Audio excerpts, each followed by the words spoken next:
Hello, I welcome you all to my channel and I am very glad that you are watching. I also welcome those who came to my channel for the first time.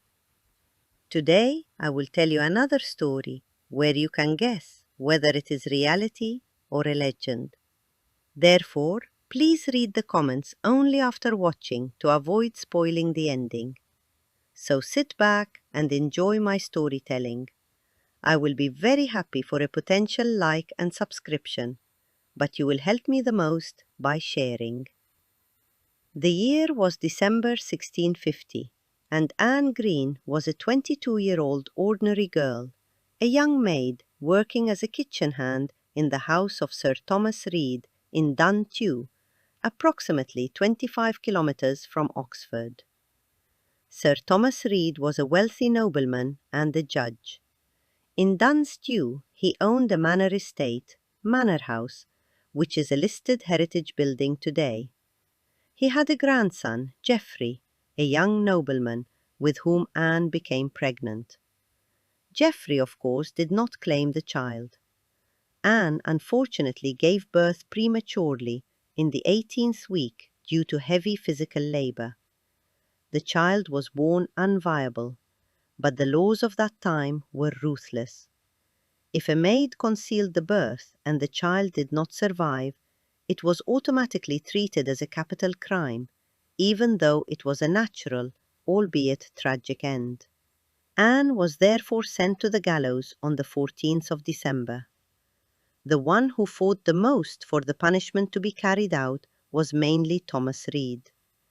He was a harsh man and wanted to get rid of the shame that the maid with an illegitimate child had caused him. But back then, gallows were not like today, so the execution failed and Anne was still alive. Her friends wanted to shorten her suffering, so they pulled her legs and beat her chest. Back then, it was believed that this would empty her lungs of air. When it was all over, they took Anne to the house of William Petty. Petty was a professor of anatomy, and Oxford doctors at that time met in private houses to study anatomy. Petty had an assistant, Thomas Willis, and he had a student, Richard Lower. The last two mentioned later became the founders of modern neurology. So when those three opened the coffin, Anne suddenly opened her eyes and started breathing. The doctors gave her a hot drink and warm compresses. Already the next day, December 15th, she was able to eat and drink normally. And on December 31st, she fully recovered and was officially declared alive and healthy. The court later decided that it was divine intervention and she received a pardon. Sir Thomas Reed died just 3 days after her execution, and people attributed it to being a punishment from God. The Reed family came out of it socially very badly. They looked like cruel rulers who wanted to execute an innocent girl who moreover was disgraced by their own offspring. Anne later married and had 3 children. She died at 37 years old, probably of the plague. She supposedly kept the coffin as a souvenir. And as a bonus piece of trivia, I will tell you that the Julian calendar was used back then, so today the date of her resurrection would fall on the 24th of December. So what do you think today?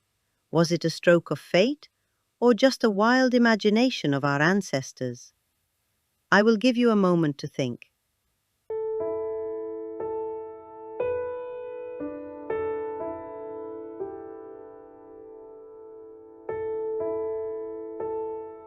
So, is it a true story? For those who thought so, yes, it is reality. How it was with the coffin is not exactly known, but it is likely that she kept it because it was not the cheapest thing and could always come in handy. The fact that she did not look alive on the gallows could be because she simply fainted. The fact that she survived could also have been caused by the cold weather, which slowed down her metabolism. In 1651, a book titled News from the Dead was published, written by Richard Watkins. It contains witness testimonies and poems celebrating her survival. So, and that is all from me for today. I hope you liked my storytelling. Be sure to write to me in the comments what you think about it. I will gladly read it. And you can also write to me if you would like the next video a bit earlier than in a week. As I said at the beginning, I will be grateful for every like, subscription, and share. For today, I say goodbye to you. Thank you for watching, and see you next week again. Bye. And at the very end, a thematic joke. The judge asks the executioner after the execution of Anne Green, "So, did everything go well?" The executioner shrugs his shoulders. "Well, Your Honor, she hung there for half an hour. Then we took her to the doctors, and now they are sending me a message from the autopsy room that she supposedly ordered a warm soup from them for breakfast."